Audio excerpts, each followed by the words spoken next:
Okay, good morning, all. We can get started, Liz. Morning, thank you. My name is Liz Kukla. I'm the Secretary of the Board of Zoning Appeals, and I'm going to read the preamble for you this morning, this April 25th, 2022. In compliance with notification requirements of the city's open meeting law in section 101.021 of the Codified Ordinances of Cleveland, Ohio, 1976, notice of this meeting has been publicly posted. All boards and commissions under the purview of the City Planning Department conducts its meetings according to Robert's Rules of Order. Actions during the meeting will be taken by voice vote. Abstentions from any vote due to a conflict of interest should be stated for the record prior to the taking of any vote. In order to ensure that everyone participating in the meeting have the opportunity to be heard, we ask that you use the raise hand feature before asking a question or making a comment. The raise hand feature can be found in the participants panel on the desktop and mobile version and activated by clicking the hand icon. Please wait for the chair or facilitator to recognize you and be sure to select unmute and announce yourself before you speak. When finished speaking, please lower your hand by clicking on the raise hand icon again and mute your microphone. We will also be utilizing the chat feature to communicate with participants. The chat feature can be activated by clicking the chat button located on the bottom of the WebEx screen. Please note that call-in users can unmute by using *6. All meeting activity is being recorded via the WebEx platform. These proceedings are also being live streamed via YouTube for public view. We've also provided a link to the meeting for those who wish to speak in a particular case via our website and email. All requests to speak in a particular matter have been considered. We have also received emails from those who have provided written comments on a particular matter. Back to you, Madam Chair. Thank you. Go ahead and call the roll, please. Ms. Barnes? Good morning, Ms. Barnes here. Good morning. Ms. Brown? Present. Ms. Faith? Present. Ms. Britt? Madam Chair, we have a quorum. Wonderful. Okay, no postponement today? That's correct. All right. And Madam Chair. I believe that we have the director on the phone here. The director of city planning would like the Sherwin-Williams case to be taken first this morning. Okay. All right, we'll go to Sherwin-Williams. And I don't see any council people online this morning. Great, thanks, Maurice. So we'll proceed with calendar number 22-049 then. This is at 1400 West 3rd Street. The Sherwin-Williams Company owner proposes to erect a 4-story parking structure and surface parking lot in a limited retail business district and urban core overlay district and a 9-height district. The owner appeals for relief from the strict application of the Cleveland Codified Ordinances as stated in the agenda and the public record, of which there are 3. And with that, to Ms. Brown for the oath. Good morning. I am swearing in all who are present for this case. Do you swear or affirm that the testimony you are about to give is the whole truth and nothing but the truth? Please raise your hand, reply, I do, then state your name and your address. I do. Tim Muckley, 101 Prospect Avenue, Cleveland, Ohio. I do. John Zegan, 1100 Superior Avenue. And I do. Matt Heisey, 3142 Prospect Avenue.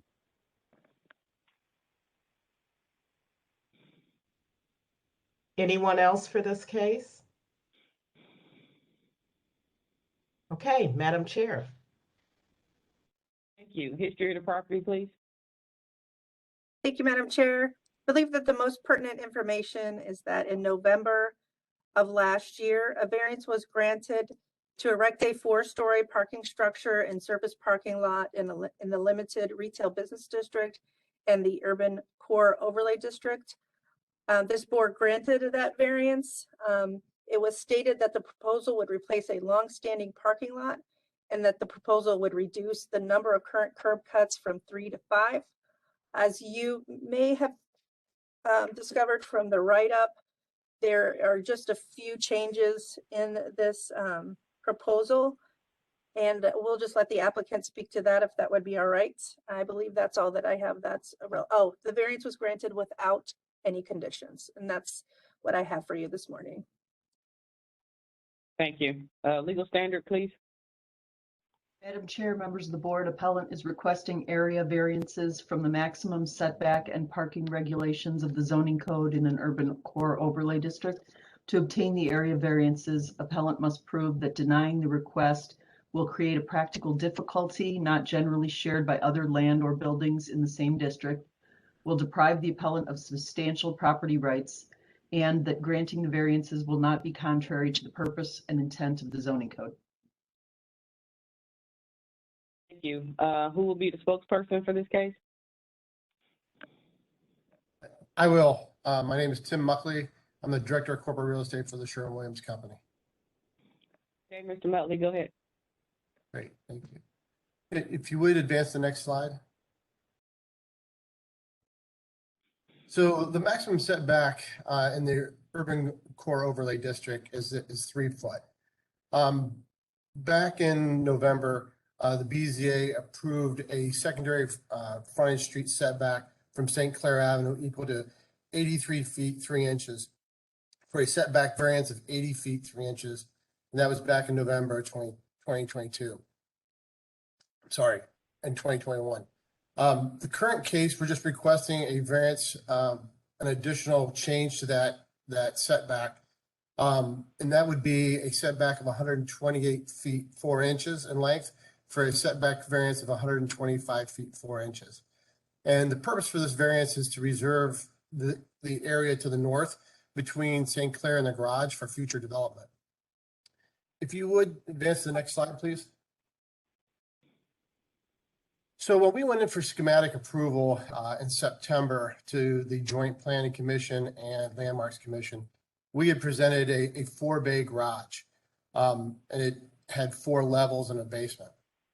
One of the comments coming out of the Joint Planning Commission was, could we look at maybe making the garage taller and reducing the footprint? So we went back and we got our variance, and then we submitted in November for a December Planning Commission meeting with a 3-bay garage, which basically raised the height 1 level and brought the footprint in.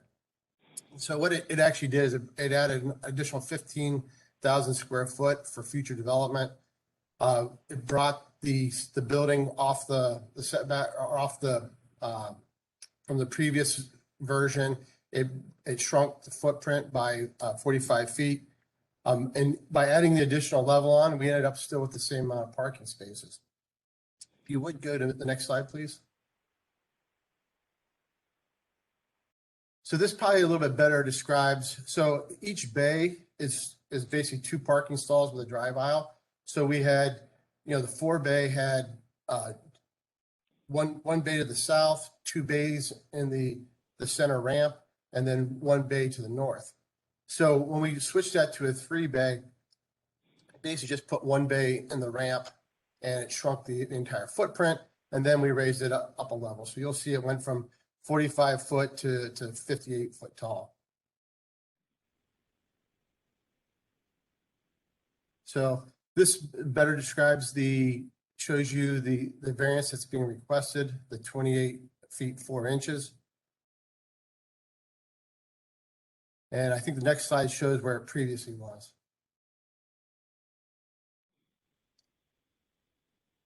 So we feel that a strict interpretation of the zoning code creates a practical difficulty and unnecessary hardship, and that it requires the parking garage to be spread over the entire north block, since it fronts on West 3rd, St. Clair, and on West 6th. It would deprive the owner of the right to reserve this area around the parking garage for future development. And granting the variance would not be contrary to the purpose and intent of the zoning code. In the future build-out condition, there will be buildings along St. Clair Avenue to create a consistent street wall with pedestrian-oriented building features in accordance with the guidelines of the Urban Core Overlay District. With that, I'll ask if there's any questions. Thank you. Did Did we have Mr. Began signed up to speak? Excuse me. Did you have anything you wanted to say? I'm for the next case, sorry. Oh, cool. All righty. Mr. Hazy or Heisey? No, Tim covered it. Okay, thank you. Thank you. All right. For anyone from city planning want to chime in on this? Yes, Madam Chair, this is Director of City Planning, Joyce Wong. I'm here to. Director, you have to get sworn in. Oh, my fault. I will swear in now. Ms. Brown, can you swear her in, please? Yes, I will. Do you swear or affirm that the testimony you're about to give is the whole truth and nothing but the truth? Please raise your hand, state I do, state your name and your address. Yes, Joyce Wong, I do. Joyce Wong, 601 Lakeside. All right, go ahead, Director.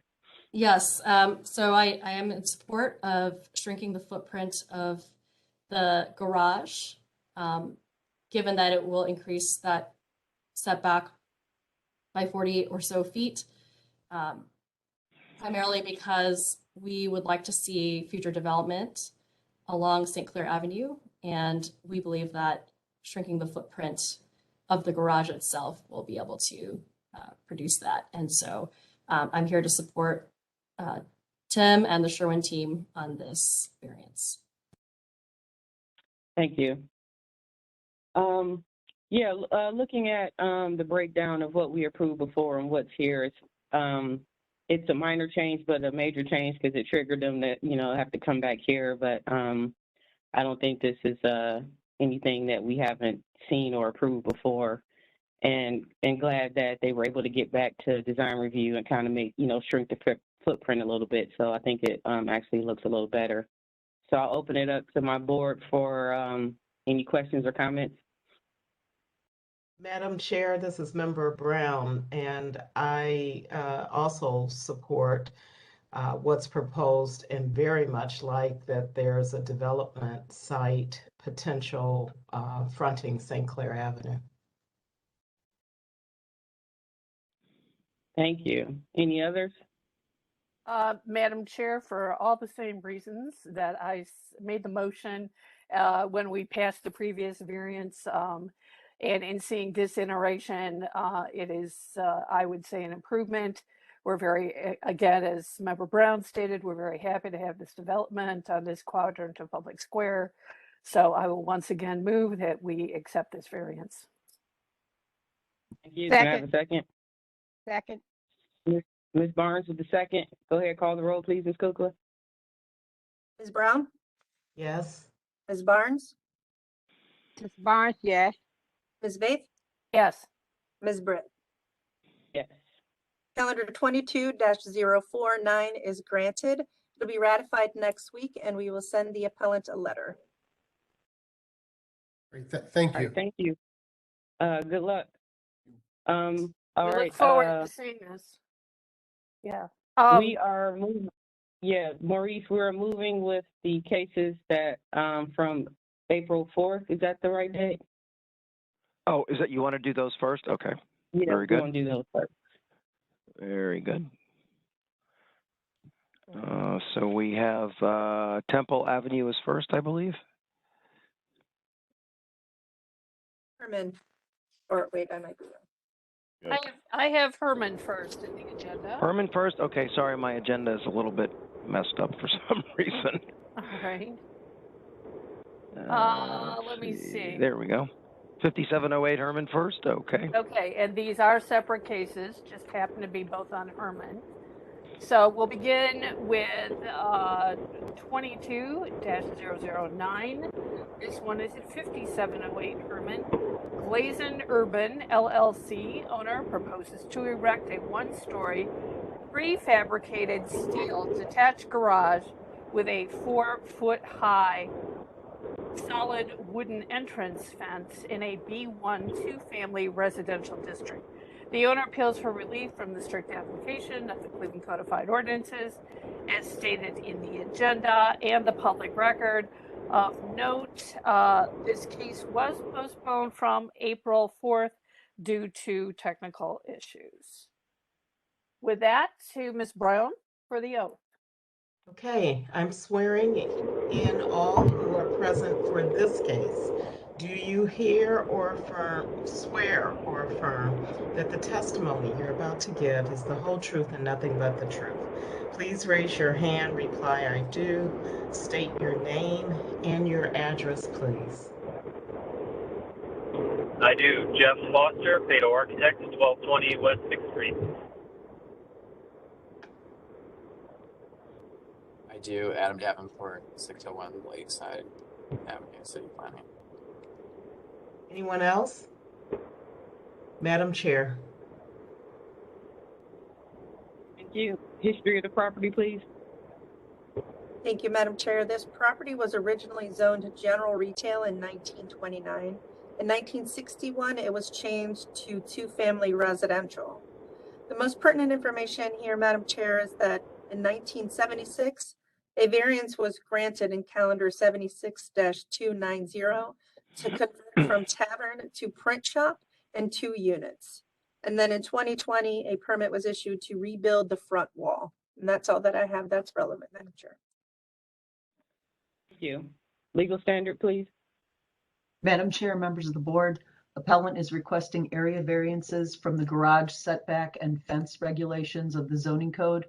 To obtain the area variances, appellant must prove that denying the request will create a practical difficulty not generally shared by other land or buildings in the same district, will deprive the appellant of substantial property rights, and that granting the variances will not be contrary to the purpose and intent of the zoning code. Thank you. Who will be the spokesperson for this case? Yes, this is Jeff Foster from Pato Architects. Okay, Jeff. I can't make out your last name, so I'm going to call you Jeff. But go ahead. That's fine. Go ahead and speak. Sure. Thank you, board, for hearing this case. I may have a little audio in the background. I'm driving right now. But our hardship in this case is we are a corner lot, and the property, as the history tells, was originally a commercial building. It was converted to a residential use and did not and does not have a garage. It being a corner lot, it has a significant brick wall that runs along 58th Street, which makes it difficult to put a garage in the backyard as the zoning code would require. So in the course of the project, the property owner had obtained, purchased, and demolished the property that was adjacent. There was formerly a house located where we're proposing to locate the garage. That house has been removed, and the owner is looking to put a garage in the place of where that house was previously located. Our positioning of the garage is such that it is aligned with the multifamily residential unit that is adjacent to the east, which gives us approximately a 9-foot setback off of the sidewalk. In terms of the fence variance, there's a very small area between the garage and the house, and the owner is looking to keep people from traversing and coming back through that area, so thus the board-on-board fence that we're looking to put to connect those two together. So that is our situation, and I open it up for questions and comments. All right, thank you. Adam Davenport? Thanks, Madam Chair. The only, I think Maurice had a couple of photos showing the other brick wall that's been there forever from this property. The address is on Can you speak up a little bit, Adam, because of the background we have from Jeff? Sorry. Yeah. So I think Maurice had a couple photos from the brick wall that's been there forever on the property. It used to be a commercial printing structure. It's being turned into essentially a single family house with the new ownership. They demolished the house next door for this garage, which obviously our code requires off-street parking, and it's very much their right to propose this. The only real comments that I spoke to Mr. Pato about were pushing the garage back at least a full car length. So, you know, in the case that I think it's 9 feet right now. In the case that somebody wants to, you know, like park off street, but there's no off-street park, or there's no on-street parking, you'd have like half the vehicle hanging over the sidewalk, which is not a great environment for pedestrians or disabled people, obviously. So we suggested to Mr. Pato to push that back a full car length, and it more aligns with the setback of the house structure to the that would be the east as well. So I think that suggestion more honors our parking and garage code, and we're kind of that opinion in this case, this unusual kind of corner lot. It's kind of tough to really suss out what to do when it is such an odd parcel with the kind of legacy commercial building.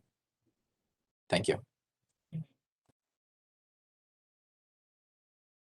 All right, Adam. So when you suggested that, did they say yay or nay, or is this the first time they're hearing this?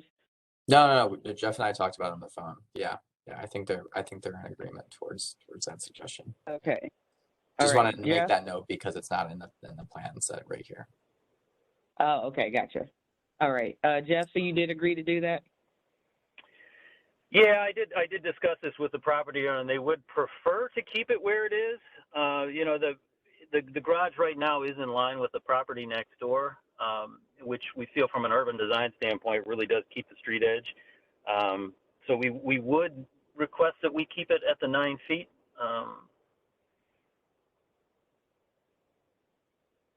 Just asking that on the owner's behalf. Okay, Adam, where does that put city planning? I think we'd like to hold firm on this because you don't want to create, in my mind, you don't want to create the situation where a car is overhanging on that sidewalk and parking kind of half on their driveway, exiting the garage, and half on the sidewalk, you know, like in the apron of the drive. I mean, the code right now states that the whole garage needs to be in the rear half of the lot. So I think we're already giving up some exception to this because of the unique situation of the lot. So I think it's, given that as well, it's reasonable to request that it's at least a full kind of car length. So understood. This is my last name is Foster, by the way, Foster. I pulled off the road here. Foster. Okay, yeah, it kept going out when you were saying your last name. Okay, thanks. Yeah, sorry about that, but we're amenable to that. So I guess we would request, if it's 9 feet right now, we'd like to keep that at 15 feet if we could off of the sidewalk line. That would give enough space for a vehicle to pull off. And I want to stress the hardship of this as well. We looked at putting the garage in the rear of the property, and what it ends up doing is we had two options. We either lose the entire backyard, or we have to remove the kind of historically significant brick wall that runs along 58th Street. But we are amenable to moving that back to a 15-foot setback. That's good. I think city planning will be okay with that 15-foot. Okay, yeah, Adam says it's good with them. All right, so we'll whoever makes the motion, make sure we put that in there. Okay, so any questions or comments from the board? No comments. I support the request, Madam Chair. Thank you. If no other comments, I'll entertain the motion. Okay, Madam Chair, with the agreement of the architect acting on behalf of the appellant, and the suggestion made by city planning, Mr. Davenport, I move that we go ahead and approve the variance for calendar number 22-009, with the agreement between those parties that the garage will be moved from 9 feet to 15 feet, allowing for 1 car length in parking. Second. All right, we have a second from Ms. Barnes. Go ahead, call the roll, please, Ms. Kukla. Thank you, Madam Chair. I do have a question. Would you like a revised drawing before we ratify this? next week? Yes, please. Yes. Thanks for bringing that up. Yep. Yes. Thank you, Madam Chair. Thanks, I'll call Liz. the roll. Ms. Barnes?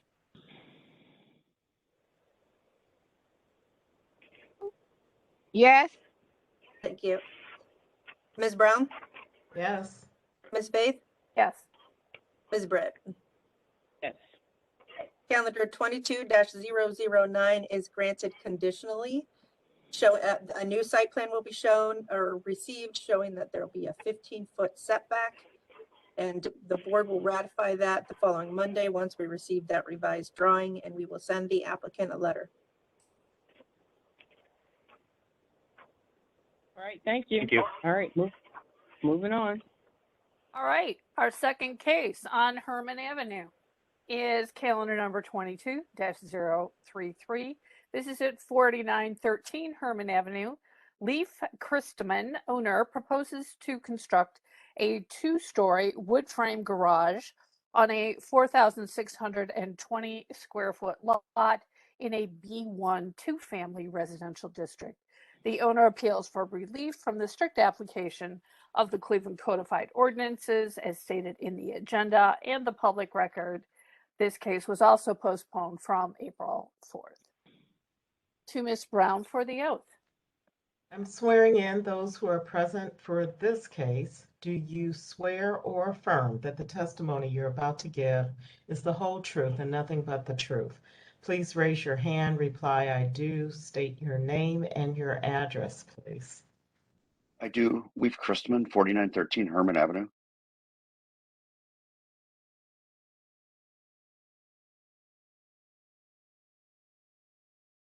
Anyone else? Okay, Madam Chair. Thank you. History of the property, please. Thank you, Madam Chair. There's been no change in the zoning since 1929. There are no variances on file, and I was unable to find any records in our records administration office.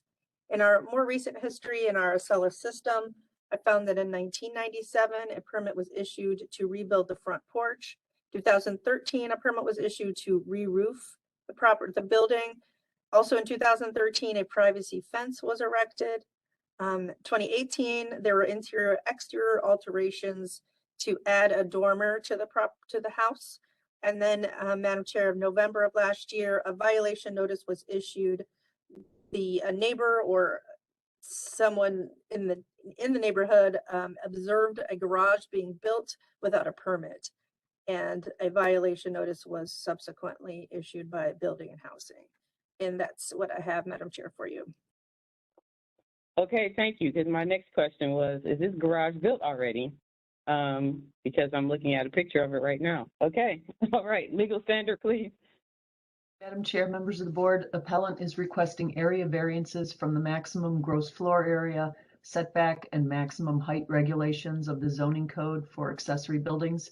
To obtain the area variances, appellant must prove that denying the request will create a practical difficulty not generally shared by other land or buildings in the same district, will deprive the appellant of substantial property rights, and that granting the variances will not be contrary to the purpose and intent of the zoning code. Okay, thank you. Who's going to be the spokesperson? I am. I'm the property owner, Leaf Christman. Okay, Mr. Christman, go ahead. Okay, first thing I would like to say is I am really embarrassed that the permit issue occurred. I did hire a contractor, person I've known for quite a while, and he was going to be able to give me a little better deal because he could work around doing the garage around other projects. I wasn't like in a huge hurry to get it done. I was completely under the impression that all the permitting had been done. An inspector just happened to be driving by, a really nice guy, and notified me that the permitting hadn't been done properly, or that there'd been one that was filed and not approved or whatever. So I'm now getting it on the docket. But yes, the garage is substantially built, and it's pretty much just on the same. There was like a slab, like a concrete slab from a prior garage that had been wiped off. It was partially on there, but in any event, what I would indicate is the reason why I decided to add that garage, because my neighbors, and I included their variance from the previous year, built a garage in a new home, and the garage that I'm proposing is no bigger than the one that they have that's already up, and there's fences on either side as well that are already up, and both neighbors have no objection to the garage that we're putting up. So we really appreciate being able to get the zoning appeal on it. Okay, yeah, I see the pics here. I mean, it's a nice looking garage. It's too bad you had to Yeah, I'm so embarrassed. I have no it fits no right in. permit for it. I feel awful. Like, I don't even know what to say. But if you can look at the size of my neighbor's house, like from the end of the street, like it towers over mine. Their variance was like, I don't know, double what the lot calls for. Like you can see, like from the end of the street, you can't even see my house. So that was like, well, I guess now would be a good time to get that garage built based on the neighbors being able to get the variance that they were able to get. And the garage that they have up is taller than the one that I have. Okay, Maurice, are you representing city planning for this one? Yes, Maurice Rowland, City Planning. Of course, yes, I am very, I was very dismayed to see that this was built without permits. You know how we feel about that, but stuff does happen. So we'll just move on from there for now. It's a very handsome garage, so I really don't have much negative to say about it. I mean, it's actually a beautiful garage. It fits right in. It matches the house perfectly. I'm so embarrassed. I'm so sorry. And to be perfectly honest with you, before it was built, we would have probably approved this with absolutely no question whatsoever. I just had a couple questions. I noticed that on the adjudication, it cites that you're less than 12 inches from the property lines, but your drawings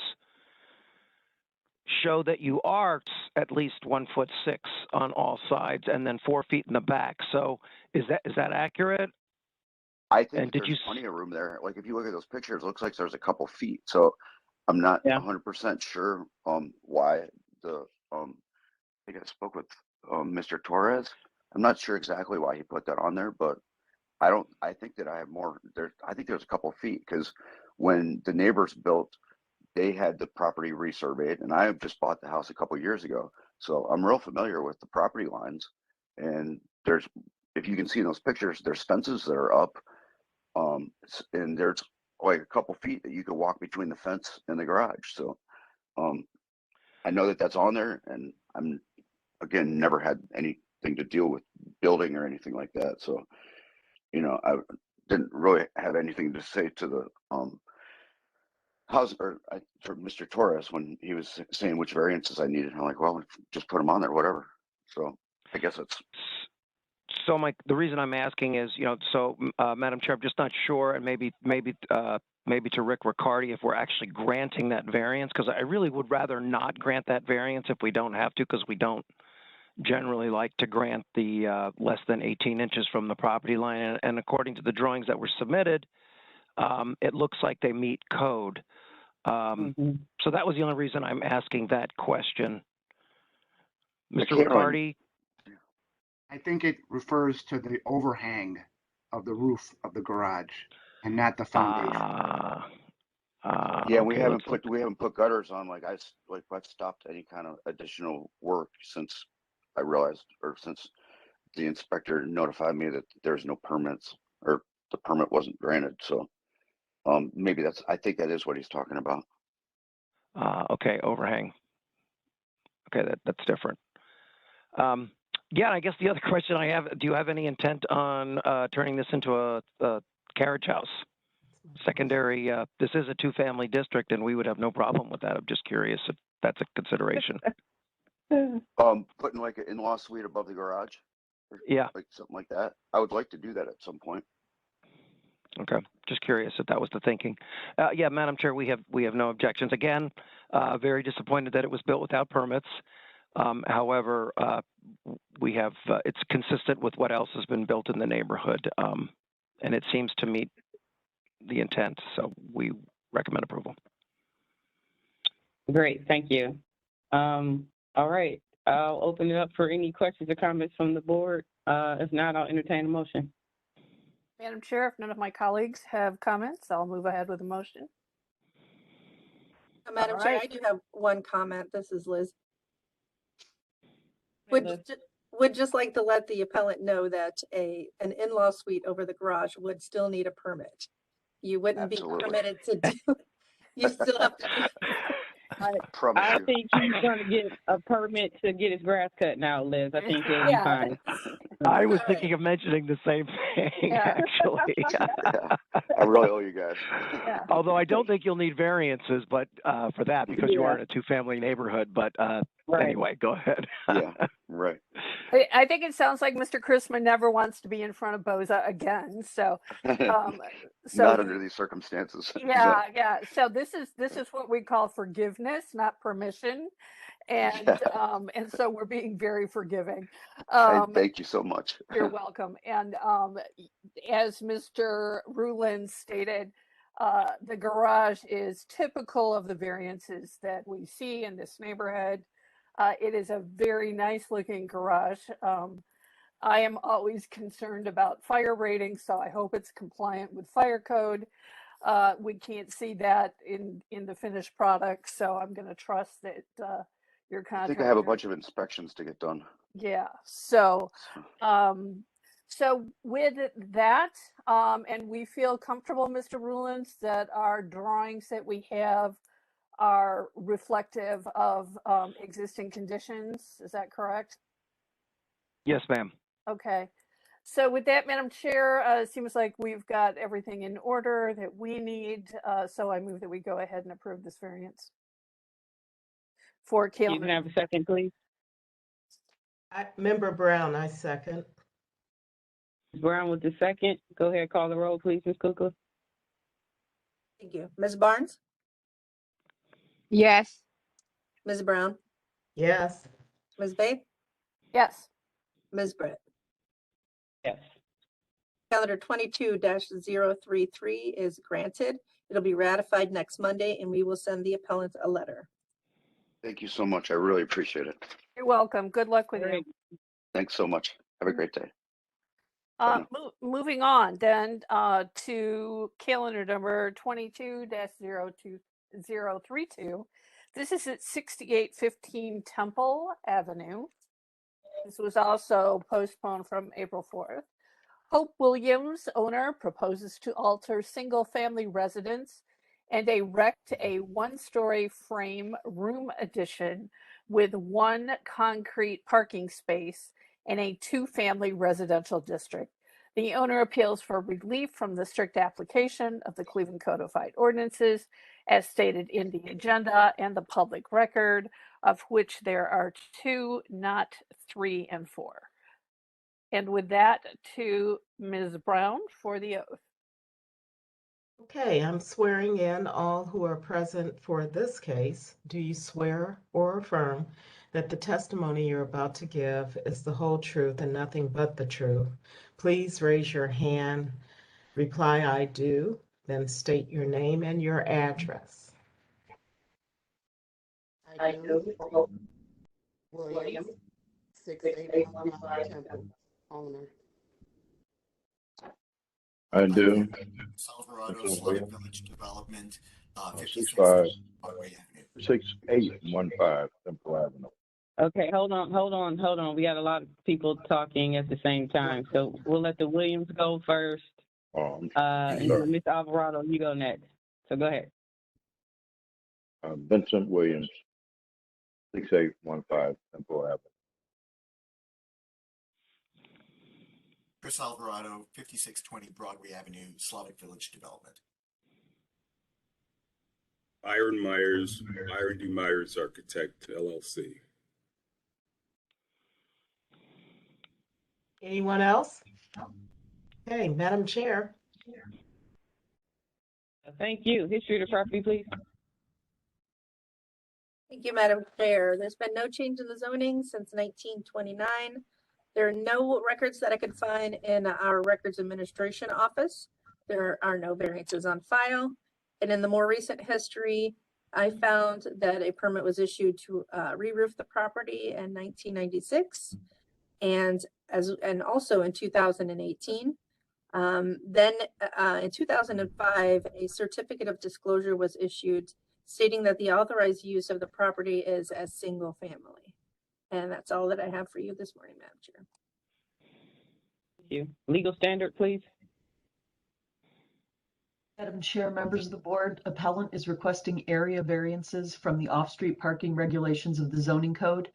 To obtain the area variances, appellant must prove that denying the request will create a practical difficulty not generally shared by other land or buildings in the same district, will deprive the appellant of substantial property rights, and that granting the variances will not be contrary to the purpose and intent of the zoning code. Okay, thank you. Who will be the spokesperson for this case? This is Chris Alvarado. Ms. Williams asked me to be the spokesperson. Okay, Chris, you're going to have to speak up a little bit. I mean, I can hear you, but faintly. I apologize. Can you better now? Okay, yeah.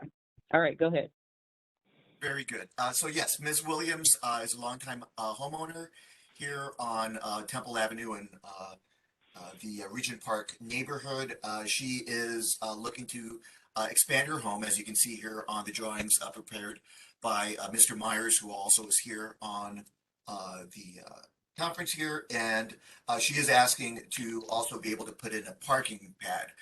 She's been interested in having off-street parking for a while, just someplace safer to be able to put her vehicle.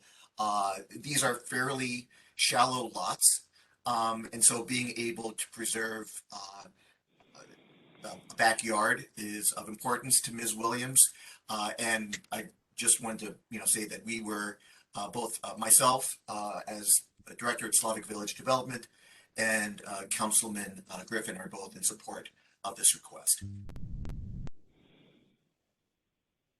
Oh, great, thank you. Yeah, I believe Councilman Griffin was gonna, at the last meeting before we had technical difficulty, was there to support the project. So,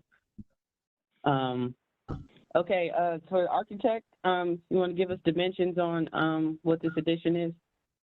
Yes, the dimensions are 11 feet 8 inches from the existing, and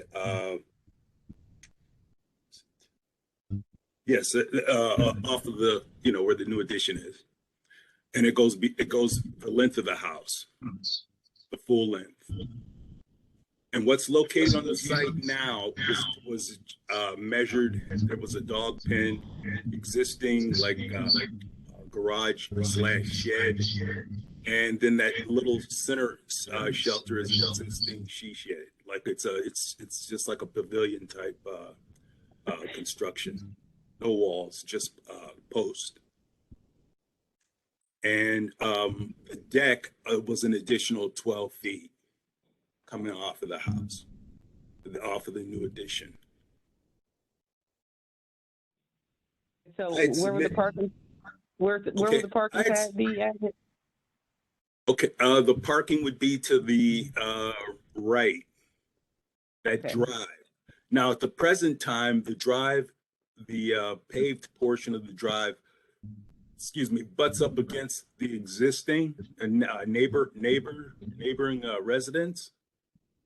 So there's what I try to do is provide just a little bit of space between the two to fit her pad in. As you can see where the aprons are, there's there's her residence, there's an apron, and then next to it there must have, I'm not aware of, but there must have been a house in between, and then there's the neighboring apron drive.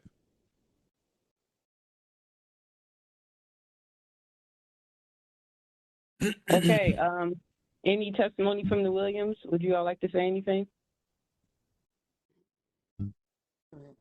All right. Yes, I'd like to the existing driveway, we were just going to leave it as it is.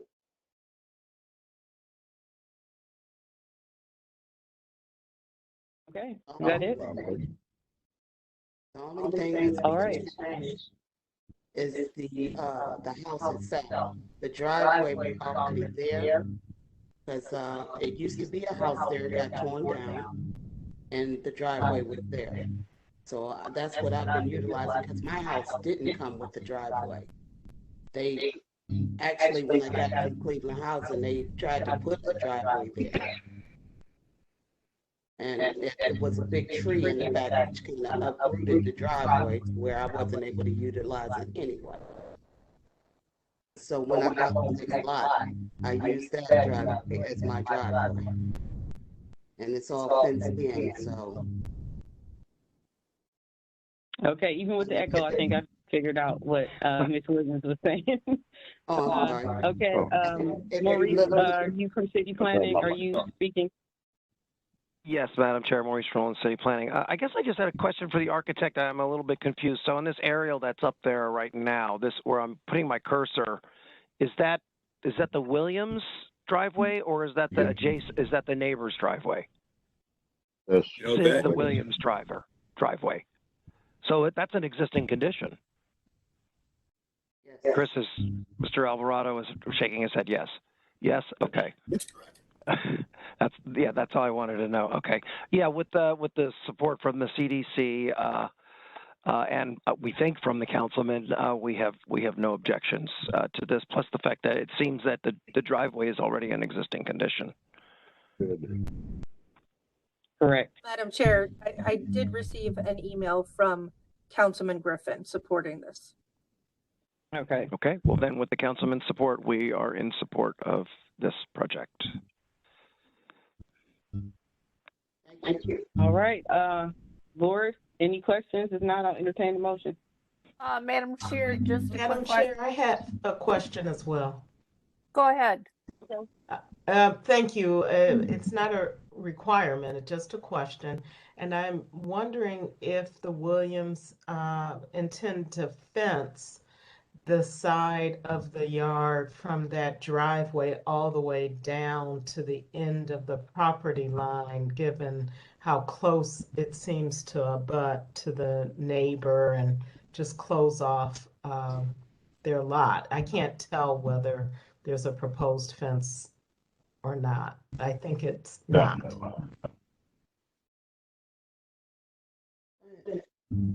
No, there won't be a fence going alongside of it. Okay. Thank you for your response, sir.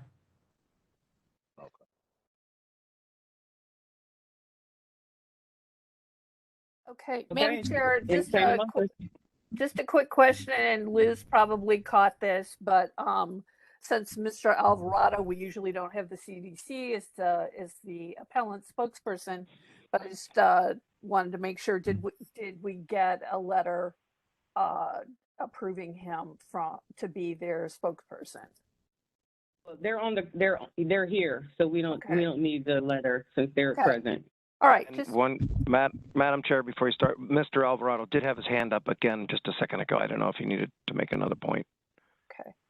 Yes, thank you. I just also wanted to address Chairwoman's question about the fence. We are working with Ms. Matoni, the neighbor, because she is intending to fence her yard as well. So there will be good fences between the good neighbors. And yes, to Ms. Faith's question, Ms. Williams just asked me to speak on their behalf because they're having some audio difficulties. Sure. No, that's not a problem. And they're present, so it's just a technical admin question. So, all right, with that, Madam Chair, I'll go ahead with a motion. We have support from the councilperson. We have obviously support from the CDC. That's great. And city planning approves. And so for calendar number 22-032, I move that we go ahead and approve these plans. It looks like they're making adjustments to age in place on this house, and we always like to see that.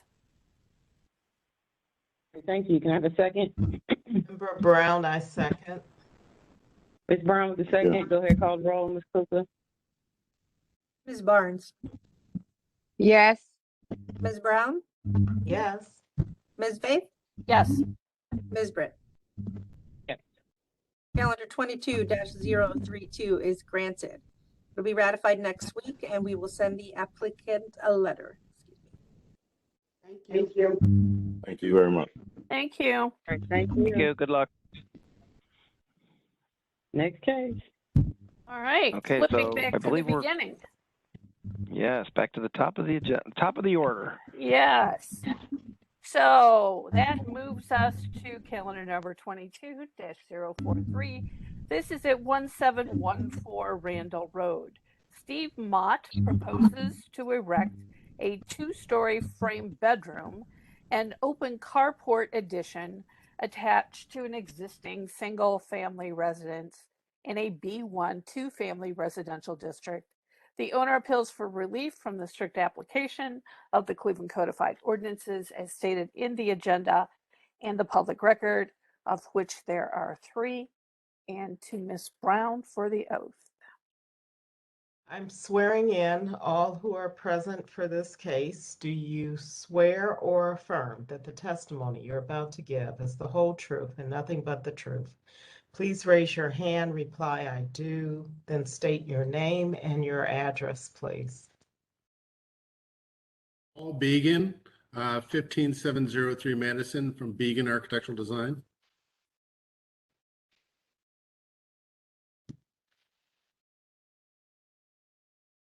Anyone else? I think that might be it. We were expecting Steve Mott, the owner, but I don't think he's on. Okay, Madam Chair. All right, thank you. History of the property, please. Thank you, Madam Chair. There's been no change in the zoning since 1929. The most pertinent information on this address is that in calendar 19-238, and that was ratified on December 2nd, 2019. I'm sorry, the hearing was held on December 2nd, 2019. It was ratified on August 10th, 2020. The variance was granted for a bedroom and garage addition conditionally upon a Landmarks Commission approval. At the time of the hearing, a local design review was done, but not the full Landmarks Commission review and approval. So that was complete on August 5th, and that's why it was ratified on August 10th. I believe that's the only thing that is relevant for us this morning, Madam Chair. Thank you. Legal standard, please. Madam Chair, members of the board, appellant is requesting area variances from the off-street parking and required rear yard on irregular shaped lot regulations of the zoning code. To obtain the area variances, appellant must prove that denying the request will create a practical difficulty not generally shared by other land or buildings in the same district, will deprive the appellant of substantial property rights, and that granting the variances will not be contrary to the purpose and intent of the zoning code. Thank you. All right, Mr. Began, the owner was going to be on the call and is not. So if you're going to speak for him, just make sure that you get us a letter from the owner saying you can speak on his behalf before we can ratify any decisions. Sure, that'd be great. Thank you very much. Go ahead. Neat little triangle lot in Ohio City, very, very unique. The existing house sits at the south end of that lot. There's an existing curb cut just to the north of that. This addition basically will, right where our car is parked right now, put a covered addition over the top of that to the north side into the triangle lot. So really our variances are mostly because the existing house is already too close to the property line. I see. So essentially the second floor looks like porch or whatever is gonna be covering the car. Correct. Okay. And we did local design review and landmarks design review as well too. We were approved at both of those. noting that once final landscaping is completed, because they're very interested in seeing what we do with the corner lot, understandably. So we'll go back before them for landscaping review. But the addition itself was reviewed and approved. All right, thank you. Maurice, I didn't see anyone from Landmarks here. Do we have a certificate from them? You know what? They did not send a certificate over, but I did speak with them earlier in the week, and they conferred that that this did go before Landmarks Commission and it was approved. You know, I have to say, triangular lots like this are the hardest lots to deal with. They have an inherent practical difficulty, in my opinion. We're just looking at another triangular lot somewhere else in the city. It's the same difficulty. So, and I think this is actually a much improved concept or a design over the last one that was actually approved a couple of years ago. So we are in full support of this this project and the variances. And just so that we have an accurate record, Mr. Pettit did send out an email, I believe, to everybody. Well, the very long list of people, including the council person and the planners for the neighborhood, and looks like a couple of people from this board as well, too, stating that they did get a certificate of appropriateness. So, all right, thank you. Okay, with all the approvals and city planning board, if you have no questions, I will entertain the motion. Madam Chair, I remember this case from 2019 because of the unusual nature of the lot. It is memorable for sure. And this iteration of the plan looks really great. I would agree with Mr. Rulins on that. So with all that being said, we have the approval of city planning, and it's a challenging lot. So we understand that the variances are needed. So I move that we go ahead and approve them for calendar number 22-043. Thank you. Can I have a second? Second. Ms. Barnes with the second. Go ahead, call the roll, please. Ms. Brown? Yes. Ms. Barnes? Yes. Ms. Faith? Yes. Ms. Britt? Yes. Calendar 22-043 is granted. It'll be ratified next Monday, and we will send the appellant a letter. thank you very much. Have a good week. Thank you. All right, thank you. you. Good luck. Make sure you get us that letter, Mr. Began. Mm-hmm. Madam All Chair, right, thank you. Madam Chair, before we move on, I wanted to check that Dean Jenkins is online. He texted me and said that he had to step away for a few minutes, and he wanted to be heard on this case. Mr. Jenkins, are you here? I believe he's the neighbor. Yeah, his name is, but we haven't heard him. Yeah, he said he had to Elaine, this is Elaine Papa Constantino. I actually live directly next door to this property at 17109 Bradgate. Oliver Jameson had emailed. He's my husband, and the house is actually titled under his name. So I am on this call just to let you know. Thank you. Thank you. So I just didn't, Madam Chair, I just didn't know if you wanted to skip this one until maybe the other person was able to be here to give his opinion, or it's up to you. I just wanted to bring that to your attention. We'll get started because he's not the owner of this house, correct? He's a neighbor. Correct. That's what I'm assuming from his chat message. Yes. Okay. No, we'll yeah, keep I'm a going. resident on Bradgate. Okay. Okay, so proceed. Yes. All Thank right you. then. All right, this is calendar number 22-048 at 3951 Rocky River Drive. Reach Counseling Services, owner, proposes to establish use as a mental health center in a B1 two-family residential district. The owner appeals for relief from the strict application of the Cleveland Codified Ordinances as stated in the agenda and the public record. With that, to Ms. Brown for the oath. I'm swearing in all who are present for this case. Do you swear or affirm that the testimony you're about to give is the whole truth and nothing but the truth? Please raise your hand, reply, I do. State your name and your address, please. I do. Keaton Swartz, 8017 Norton Avenue.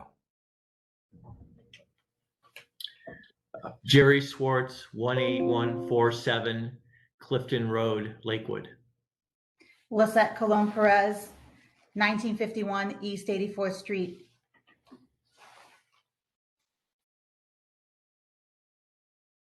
Anyone else?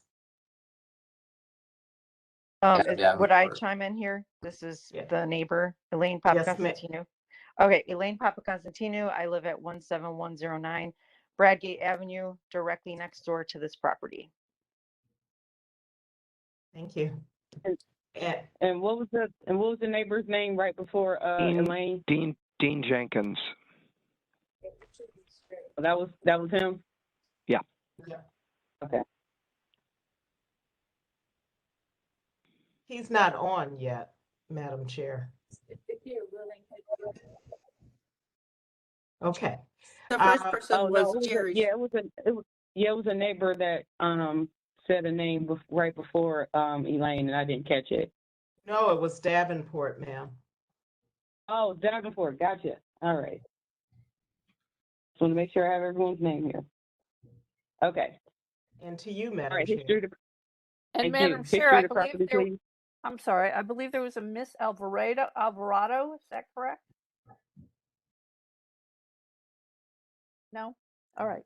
Chris Alvarado was the last case.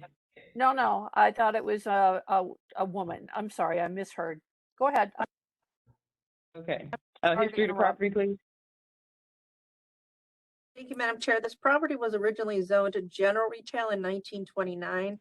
In 1943, it was changed to two-family residential. Originally, the property was single family, but in 1937, a permit was issued to convert it to two-family. There are 3 variances on file for this address. In 1984, a variance was granted to convert to a boarding house with 1 suite and 4 rooming occupancies. There's a note on this variance stating that it was mentally handicapped residents. And then there's a variance also in calendar 2017-343. Variance was granted to change use from a daycare to a group home. This variance was granted conditionally with the understanding that a ramp will be removed from the exterior and a basketball hoop will be moved to the other side of the house as requested by the neighbor. And that's all that I have, Madam Chair, that's relevant. Thank you. Legal standard, please. Madam Chair, members of the board, appellant is requesting a use variance and an area variance from the off-street parking regulations of the zoning code. To obtain the use variance, appellant must prove that denying the request will result in an unnecessary hardship particular to the property, such that there will be no economically feasible use of the property without the variance, will deprive the appellant of substantial property rights, and that granting the variance will not be contrary to the purpose and intent of the zoning code. To obtain the area variance, appellant must prove that denying the request will create a practical difficulty not generally shared by other land or buildings in the same district, will deprive the appellant of substantial property rights, and that granting the variances will not be contrary to the purpose and intent of the zoning code. Thank you. Who will be the spokesperson for this case? I will. Keaton Swartz. Good. Okay, Mr. Swartz, go ahead. Good morning. I'm a general counsel for Reach Counseling Services. I was actually present at the hearing 4 years ago when the original variance to operate this location as a group home was granted. So I think it's important before we get into our current proposed use, just to give a quick little overview as to why 4 years later, we're here again asking for another variance. So the original variance was for a group home. We did open and we did operate, but we quickly learned that the way the County Department of Children and Family Services system is set up, children would be sent to us who were more severe than this facility could handle. These are children that would run away. These are children that really need to be in a locked facility, which ours wasn't. Ours was more of a family home style home. And then once the children were placed with us, we had little control over removing them because there's a shortage of beds in the state. So quickly, we realized this isn't what we intended to develop when we were here 4 years ago. Ultimately, in August of 2021, excuse me, we closed the home. And we were left with a decision of what we're going to do with it because it's a unique property. It's 4,500 square feet. It has 12 bedrooms. It can really only exist likely as some kind of group home for some kind of population. Or we think we're being creative in turning it into a counseling office. And I wanted to find what we're calling a counseling office because I think the code section is really broad. What we're proposing is a therapy office where mostly adults go and seek individual counseling. No one lives in the home. This is psychotherapy, so it's not like we're doing any kind of more intense therapeutic treatment. It's people that have general mental health issues that have private insurance and that need to talk to someone. We currently operate 2 other locations, one in Westlake and one in Elyria. And as we started looking at market research, we realized we actually have a lot of clients that live closer to the Rocky River Drive location, which would be more convenient for them. So we think this is a good use of the property in a property that's pretty limited otherwise. We have a contract with the structure next door as a church to lease 25 parking spaces. And there's currently a walkway from the parking lot to our property. So clients would park on the church property and then just walk over. And then this location would be open, weekdays, business hours. So in a lot of ways, we're using the property much less intensely than we were as a group home, which was used, with children living there 24/7. Mr. Schwartz, can you give more specific business hours times, please? So our other locations are open 9 to 7 p.m. Monday through Friday. Okay, go ahead. So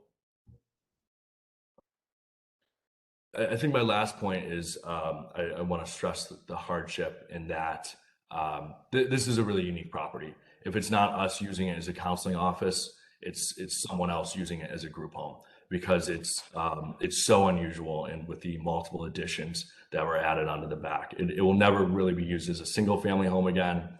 It's hard to imagine multiple families living in it just because of the size. We know it's unusual for a 2-family district, but if you look at the surrounding properties, across the street is a large facility owned by Centers for Families and Children.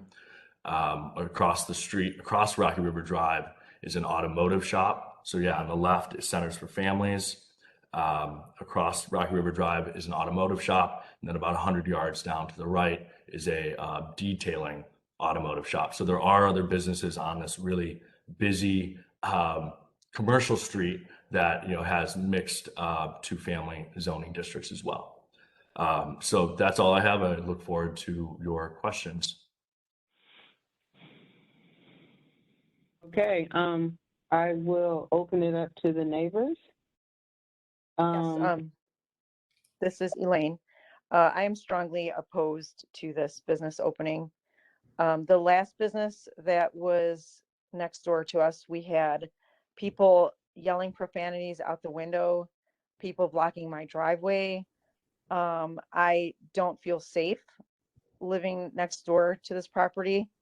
I live in a residential home, which is a 3-bedroom, 1 bath, and it's on a residential street. It really does not, a business does not belong in that property. And I'm also concerned about the value of my home going down with this property being next door, and really all the riffraff and drama that has come with the last property. I am opposed to this opening. All right, thank you. No problem. Any Madam other Chair, neighbors signed up? Yeah, Mr. Jenkins is now available, and but he will need to be sworn in. Okay, go ahead, Ms. Brown. Okay, Mr. Jenkins, do you swear or affirm that the testimony you're about to give is the whole truth and nothing but the truth? Raise your hand, reply I do, state your name and your address, please. I do. Dean Jenkins, 17018 Bradgate. Thank you, Madam Chair. Okay, go ahead, Mr. Jenkins. I'm sorry, I had to run out and take care of something, but when I did come back, it appears that the intention for this property is for a 9 to 7 predominantly adult mental health office. Is that a correct summary? Just That's so correct. Okay. I guess I have some reservations because I'm the father of 3 minor children that live on the street. And when this was used as a group home, I mean, we had some altercations with some of the residents with my daughter. So I do have some reservations of this being used in that manner, but I also can kind of hear the gentleman state that this house is very unusual and probably would be difficult to be a one-family residence ever again. I guess what type of security measures would be put in place if in fact this were to be, allowed from, and I mean, I'm assuming we're talking 9 to 7, Monday through Friday, so the house would be predominantly unused on the weekends? Yes, that's correct. Would there be any type of security around for the residents during the 9 to 7 hours? Well, I think it's important to clarify, we have 2 other counseling centers and we've never had a police call because we're dealing with professionals with private insurance seeking talk therapy. This isn't a rough population of addicts or people that need more serious treatment. This is generally professionals, adult professionals with private insurance seeking just basic talk therapy. So we haven't seen any need for security in our other locations. And our other location in Westlake is in a condo office park with other accounting firms and everything. So it blends right in, and our client population blends right in as well. I understand your concerns, and I sincerely apologize that there were issues with the group home. We realized that, and that's one of the reasons we closed it down, because we were given residents that were way more severe than this facility was designed to handle. And we have no intention of having that happen again, and it won't, because we're dealing with a much different population. But please proceed as well. I'm sorry, so you're the same company that did own the group home? We are. It's still Reach Counseling. We closed in August, and we're deciding how to utilize the property going forward. Okay. Thank you, Mr. Jenkins. Was there any other neighbors who signed up to speak? Okay, if not, Adam Davenport. Thanks, Madam Chair. I think we're definitely supportive of the reuse of this property in this manner.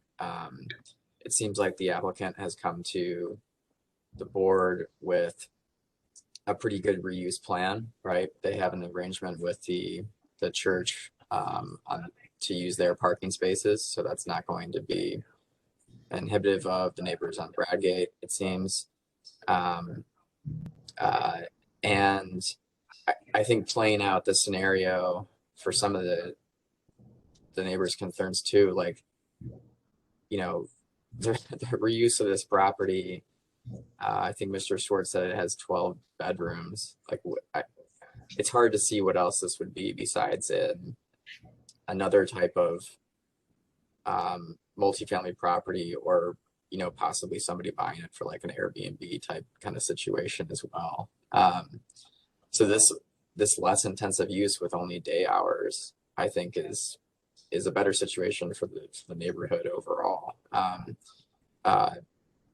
Zoning wise, from a planning standpoint, I think I've spoken to Councilman Slav about this a couple times, and we do want to reevaluate some of these situations on Rocky River Drive, because it is a mix of a commercial corridor, right? There's a detailing shop across the street. There's a church right by, the Centers for Family and Children, which definitely is more of an intensive use than this will be, with patients coming and going. One of their locations is right to the north of Bradgate. There's certainly like a mix of uses along it, Rocky River, just in this immediate area, and then further up north or south, obviously, or north is the whole Camps Corners kind of district. Kind of my last point of support, I think, is just the arrangement that the appellant has brought forth before today. I think it's a good situation and a good reuse of this overall kind of very large structure itself. Thanks. Thank you. I'll open it up to my board for any questions or comments. Madam Chair, I have one question, and I listened to the testimony, and it was stated with the lease with the church that patients would likely come in on an entrance on the side of the church. Is it possible to require patients to use Rocky River or the parking from the church and not come in on Bradgate? Again, trying to separate the use from the residential side versus the commercial. Yes, that's our intention, to not permit parking in the driveway, and then strongly encourage clients to park in the parking lot and not on the street. I mean, we can probably require that as well. Thank you. That's it, Madam Chair. Thank you. Any other questions, board? Madam Chair, I'm wondering if we have a copy of the contract for the parking with the church. Yes, if we've that's been had it on the submitted. screen. We have it? Okay, great. Yes. So if there are no more questions or comments from the board members, I'll move ahead. I think it's encouraging to hear from Mr. Davenport that he and Councilman Slife are looking at Rocky River Drive. I actually pulled up the address on Google Maps to get a broader view of the businesses adjacent to this parcel. We have the West Park Animal Hospital that's not too far south from this, and the businesses that were also stated in testimony. Of particular note is the Center for Families and Children that's directly north across the street from this.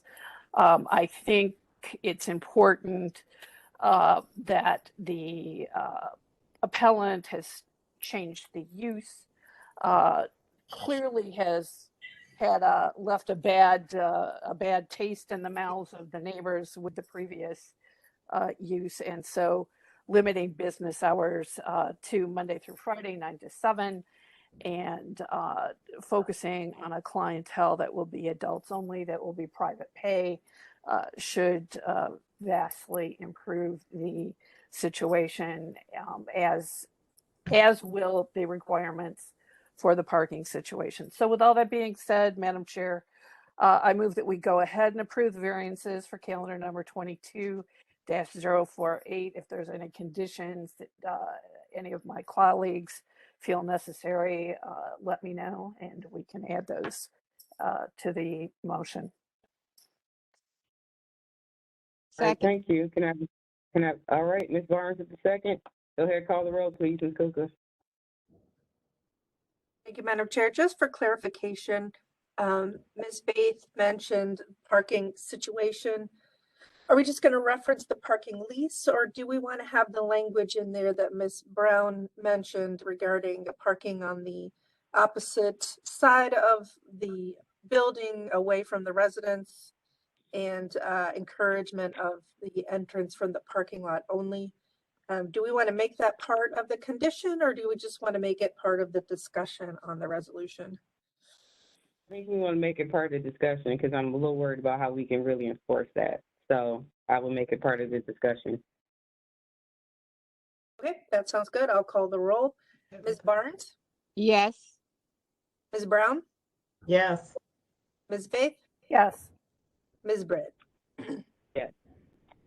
Calendar number 22-048 is granted conditionally, noting that there will be limited hours from 9 a.m. to 7 p.m., adults only, and parking lease.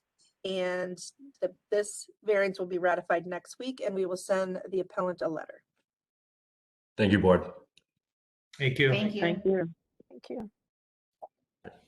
All right, moving on to our last case, which is calendar number 22-052. This is at 1081 East 99th Street. Carolina Holyfield, owner, proposes to establish a Type A daycare in a B1 two-family residential district. The owner appeals for relief from the strict application of the Cleveland Codified Ordinance as stated in the agenda and the public record, of which there is one. And to Ms. Actually, Ms. Brown. Faith, can you go ahead and just read that one since it's You want me to only read one? it? Sure. Yeah. Okay, this is section number 337.03, which states that a proposed daycare use is less than 30 feet from a residential district and requires BZA approval filed March 1st, 2022. Thank you. And now to Ms. Brown for the oath. Okay, I'm swearing in all who are present for this case. Do you swear or affirm that the testimony you're about to give is the whole truth and nothing but the truth?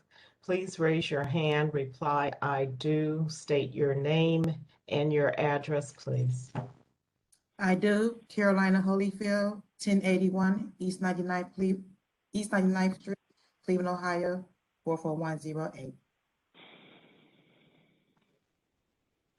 Anyone else? Okay, Madam Chair. Thank you. History of the property, please. Thank you, Madam Chair. There's been no change in the zoning since 1929. There are no variances on file. And unfortunately, I was unable to find any records in our record administration office or in the Acela system. So it's a phantom property.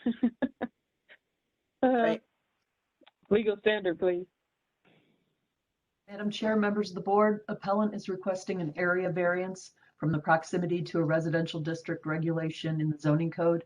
To obtain the area variances, appellant must prove that denying the request will create a practical difficulty not generally shared by other land or buildings in the same district, will deprive the appellant of substantial property rights, and that granting the variances will not be contrary to the purpose and intent of the zoning code.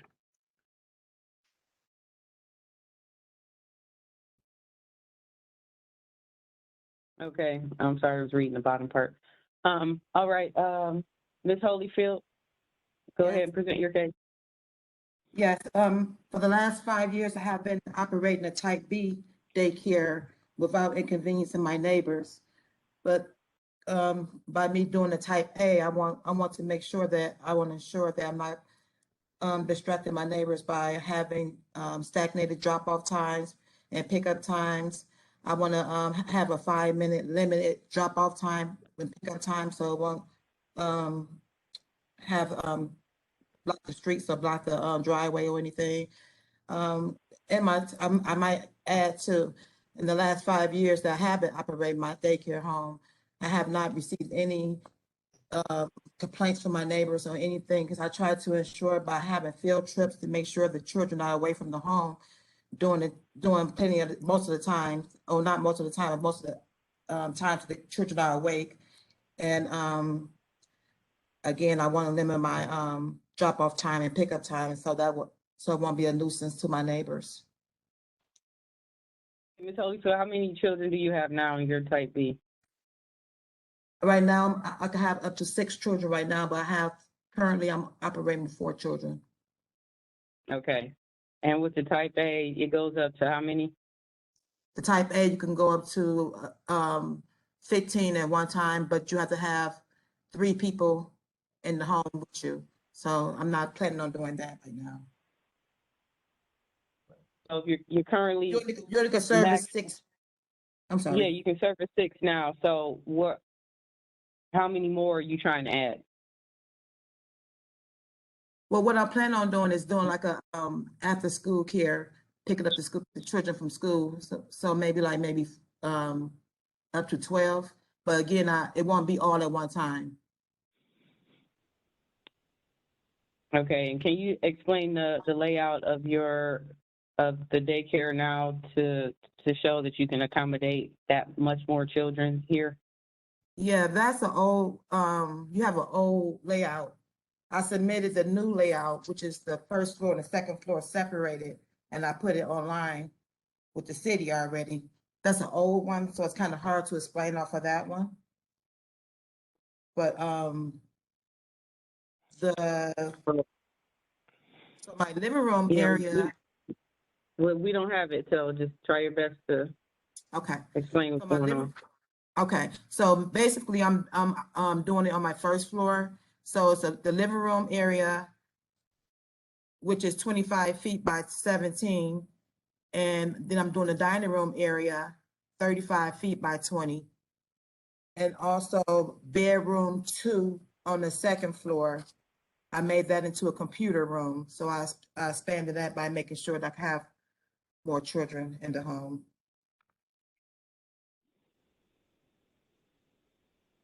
And what are your hours of operation? Right now, my hours of operations is from 6 p.m. to 12 a.m. Monday through Friday, and 6 a.m. to 6 p.m. on Saturdays. Closed Sunday.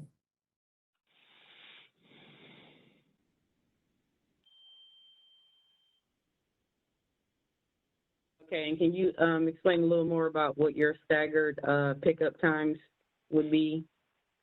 So the staggered pickup times or the staggered drop-off? Pickup, drop-off, yeah, however. Okay, so it'd be like in 5-minute increments. Like if I have someone dropping off at 7:30, I won't have another one drop off until after that party is gone. Trying to have them so they all won't be there at the same time. So I have the parents call right now. I have them call and text me when they're about to bring the children, and I have them text me when they're about to come and pick up their children at the end. So I never have 2 parents or 3 parents there at the same time. Okay, thank you. Maurice, can you bring up a picture of the house again? Yes, ma'am. This one, or did you want to see the others? Yeah, this one, yeah. Okay. Ms. Holyfield, the lot next to you, is that your lot or is that somebody else's lot? It belongs to the city. I'm planning on, I want to buy that lot in the future. Okay. So you have a house directly, all right, so this is these houses are big though, but they're all kind of close to each other. So normally we're a little hesitant about allowing a full-fledged business in a residential area. You can operate, your B without, involving us, but definitely adding, more children brings, more traffic to the neighborhood. And I appreciate the fact that, you knew that and, trying to make sure you stagger the, the support of my councilman pick up and also. drop off times. Yeah. So I just want to let you know kind of where we are, at the board situation. But Maurice, is this you for city planning or? Yeah, Madam Chair. I agree with you. As you know, we view this as an actual business operating in a residential district, which is why we very rarely approve these because of the increased traffic and that many more children, in the neighborhood or, in the backyard, whatever. So normally what we do is we try to get the applicant to talk to the council person and engage the community and try to get the support at least of the councilman before we I would do have recommend support. approval on something like that. I do have the support of my councilman, Kevin Conwell. You could provide Ms. Kukla with a letter from Mr. Conwell, that would help. She's been talking to, she should already have that already. She's been talking to Iman Goffin. She's the one that gave me her information to give her a call. So she's already been talking to her already. Ms. Kukla? Yes. Liz? I don't think I've received anything in writing. And I'm not sure if it's been a while since I talked to her. So we would prefer something in writing for the record. I did not hear any negative comments, or I would have written that down. So support is likely there. Okay, Ms. Holyfield, pending the board's decision, just make sure that you get a written letter from the councilman's office that he approves what you want to do here, okay? Okay, I could do that. Madam Chair? Okay. Yeah, we're gonna let Maurice finish and then you can go ahead, Ms. Brown. Well, the only other thing I was going to say is that Ms. Holyfield has presented a pretty good case here, and it's nice to hear that she's very cognizant of how her property and her business can affect the neighbors and trying to tailor the pickup times and things like that to address any concerns that the neighbors might have. That's what we have for you. All right, thank you. Go ahead, Ms. Brown. Madam Chair, and to Ms. Holyfield, I agree with what's been stated about your being very cognizant and considerate of your neighbors. Have you spoken with them about your plans for changing the business?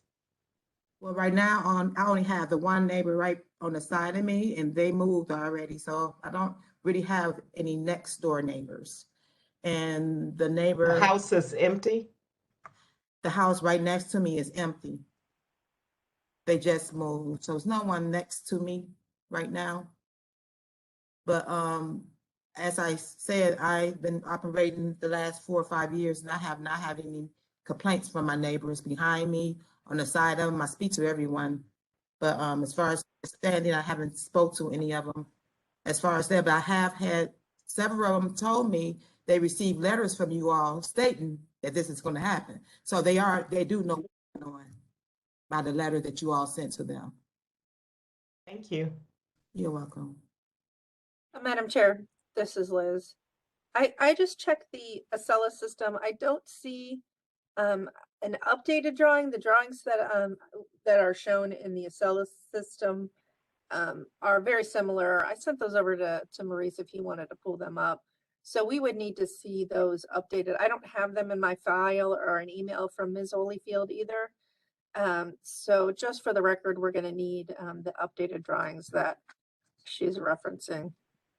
So Ms. Holyfield, pending the board's decision, you would have to supply 2 things before it would be ratified, and that would be the letter from the councilman I told you about, and also just the updated plans that you said you have for the business, because we don't have them. So just make sure that you send both of those to Ms. Kukla, okay? I could do that, yes. Okay. All right. Did the board have any other questions? I thought somebody had a question. I think Ms. Brown had her question answered. Yes. Right. Okay. So I think of note, looking at this aerial view, this is a short block. So it puts Miss Holyfield's building in the center of a block, very close to two intersections. So I appreciate, based on that, I appreciate the fact that she's being cognizant and very considerate of increased traffic in the neighborhood and how that will impact her neighbors. I appreciate the fact that she's looking to purchase the fallow parcel that is, as she stated, in the land bank with the city at the moment. And also, we know that the square footage of the houses of this vintage is they're pretty voluminous. So there's quite a bit of room in these houses. So anyway, with all that being said, she has been very clear on her hours of operation and her plans for how she's going to increase the number of children and how she plans to stagger the arrival and departure. And she's clearly got a system in place as part of her business plan for communicating with parents in terms of the drop off and the pickup times and getting that all synced and coordinated. So with that, I think that there's she's being very professional and thoughtful in her process here. And so I move that we go ahead and approve the variance for calendar number 22-052. Second. Thanks. All right, Ms. Barnes is the second. Go ahead, call the roll, please, Ms. Cooper. Thank you, Madam Chair. For the record, can I get the hours of operations again? 6 p.m. to 12 a.m. Monday through Friday, and 6 a.m. to 6 p.m. on Saturday, closed on Sunday. Yes. So 6 a.m. to 12 a.m.? 6 a.m. to 6 p.m. on Saturday. Okay, and then 6 p.m. Okay, okay. I got it. Thank you, Madam Chair. And then as Chairman Britt stated, we'll be asking for a letter of support from the council person and updated as is drawings of the house. Okay. Thank you, Madam Chair. Ms. Brown? Yes. Ms. Barnes? Yes. Ms. Faith? Yes. Ms. Britt? Yes. Calendar 22-052 is granted conditionally. We will hold ratification pending that letter from the council person and the updated drawings. And after we receive those, we will ratify the case on the following Monday, and we will send the appellant a letter after. All right, thank you. Good luck, Ms. Holyfield. Thank you so much. All right, old business, 1 through 8, without objection, board? Without objection. Without objection. No objection. And we have a request for affirmation. Did we get let's see, needs more time to complete. Oh, wow. We still got the pandemic excuse going on here. All right. Okay, Yes, for both request of for them, they said. affirmation. Without objection, board? Without objection. That's going to trickle on for a while without objection. Yeah, I prefer that than them expiring, so it's good. Yes, right. All right, well, with that, we're done. Great. All right. Have a Thank you, good week, everyone. Have a good Have a good weekend. weekend. Safe. Enjoyable week. Bye. You too. Thank you. Bye. So I'll share with you guys, my dad fell and fractured his pelvis again. Oh, are we Ooh. still live, Maurice? Let me stop. Hold on a minute.